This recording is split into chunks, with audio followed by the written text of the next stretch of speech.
ಅವಿಭಜಿತ ದಕ್ಷಿಣ ಕನ್ನಡ ಜಿಲ್ಲೆಯ ಸರ್ಕಾರಿ ಅಧಿಕಾರಿಗಳ ಸಹಕಾರಿ ಬ್ಯಾಂಕಿನ 2019-25ನೇ ಸಾಲಿನ ಆಡಳಿತ ಮಂಡಳಿಗೆ ಚುನಾವಣೆ ಜನವರಿ 20ರಂದು ನಡೆಯಲಿದೆ.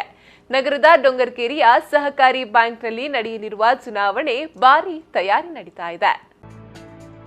5 ವರ್ಷಕ್ಕೊಮ್ಮೆ ನಡೆಯುತ್ತಿರುವ ಸರ್ಕಾರಿ ಅಧಿಕಾರಿಗಳ ಸಹಕಾರಿ ಬ್ಯಾಂಕಿನ ಚುನಾವಣೆಗೆ ಈ ಬಾರಿ 29 ಮಂದಿ ಸ್ಪರ್ಧಾ ಕಣದಲ್ಲಿದ್ದಾರೆ. ಸಾಮಾನ್ಯ ಕ್ಷೇತ್ರದಲ್ಲಿ 7 ಮಂದಿ ಅಭ್ಯರ್ಥಿಗಳನ್ನ ನಿರ್ದೇಶಕ ಸ್ಥಾನಕ್ಕೆ ಆಯ್ಕೆ ಮಾಡಬೇಕಾಗಿದೆ. ಹಿಂದುಳಿದ ಪ್ರವರ್ಗ ಎದಲ್ಲಿ ಹಾಗೂ ಮಹಿಳಾ ಮೀಸಲಾತಿ ಕ್ಷೇತ್ರದಲ್ಲಿ ತಲಾ 2 ಅಭ್ಯರ್ಥಿಗಳನ್ನ ಆಯ್ಕೆ ಮಾಡಬೇಕಾಗಿದೆ. ಪರಿಶಿಷ್ಟ ಜಾತಿ ಮತ್ತು ಪಂಗಡದ ಮೀಸಲು ಕ್ಷೇತ್ರದಲ್ಲಿ ತಲಾ 1 ಅಭ್ಯರ್ಥಿಯನ್ನ ಆಯ್ಕೆಗೊಳಿಸಬೇಕಾಗಿದೆ. ರಾಜ್ಯ ಸರ್ಕಾರಿ ನೌಕರರ ಸಂಘದ ಜಿಲ್ಲಾಧ್ಯಕ್ಷ ಪಿ ಪ್ರಕಾಶ್ ನಾಯಕ್ ಅವರ ತಂಡದಿಂದ ಅಭ್ಯರ್ಥಿಗಳಿಂದ 13 ಮಂದಿ ನಿರ್ದೇಶಕರ ಸ್ಥಾನಕ್ಕೆ ಸ್ಪರ್ಧೆಗಳನ್ನ ಮಾಡ್ತಿದ್ದಾರೆ.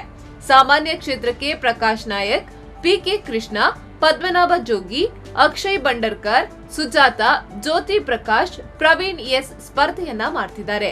ಇನ್ನು ಹಿಂದುಳಿದ ಪ್ರವರ್ಗಕ್ಕೆ ಜಗದೀಶ್ ಪಿ, ಎಚ್ ಗಣೇಶ್ ರಾವ್ ಸ್ಪರ್ಧಿಸುತ್ತಿದ್ದಾರೆ.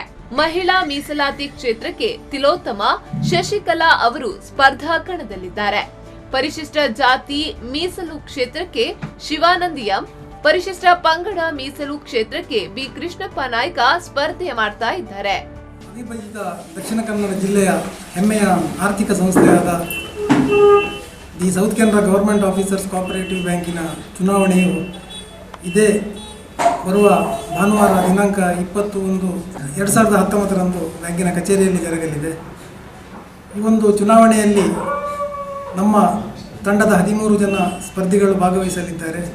ನಮ್ಮ ರಾಜ್ಯ ಸರ್ಕಾರಿ ನೌಕರರ ಸಂಘದ ಜಿಲ್ಲಾಧ್ಯಕ್ಷನಾಗಿ ನಾನು ಎಲ್ಲ ಪದವೃಂದ ಸಂಘಟನೆಗಳ ಹಾಗೂ ಇಲಾಖಾ ಸಂಘಟನೆಗಳ ಮುಖ್ಯಸ್ಥರನ್ನು ಸಂಪರ್ಕಿಸಿ ಯೋಗ್ಯ ಅಭ್ಯರ್ಥಿಗಳನ್ನು ತಾವು ಶಿಫಾರಸು ಮಾಡಬೇಕು ಅಂತೇಳಿ ಕೋರಿದ ಮೇರೆಗೆ ಎಲ್ಲ ಇಲಾಖೆಗಳಿಂದ ಉತ್ತಮವಾದಂತಹ ಸ್ಪಂದನೆ ದೊರೆತು ಯೋಗ್ಯ ಅಭ್ಯರ್ಥಿಗಳನ್ನು ಅವರು ಶಿಫಾರಸು ಮಾಡಿದ್ದಾರೆ. ಅವರು ನಮ್ಮ ತಂಡದಲ್ಲಿದ್ದಾರೆ. ಇನ್ನು ಹಿಂದಿನ ಸಾಲಿನ ಅಧ್ಯಕ್ಷರಾಗಿರುವ ಪ್ರಕಾಶ್ ನಾಯಕ್ ನೇತೃತ್ವದ ತಂಡವು ಬ್ಯಾಂಕಿನ ಶ್ರೇಯೋಭಿವೃದ್ಧಿಗೆ ಹೆಚ್ಚಿನ ಕೊಡುಗೆಯನ್ನ ನೀಡಿದೆ. ನಾಗೇಶ್ ಕಾವೂರು, ವಿ4 ನ್ಯೂಸ್ 24/7 ಮಂಗಳೂರು.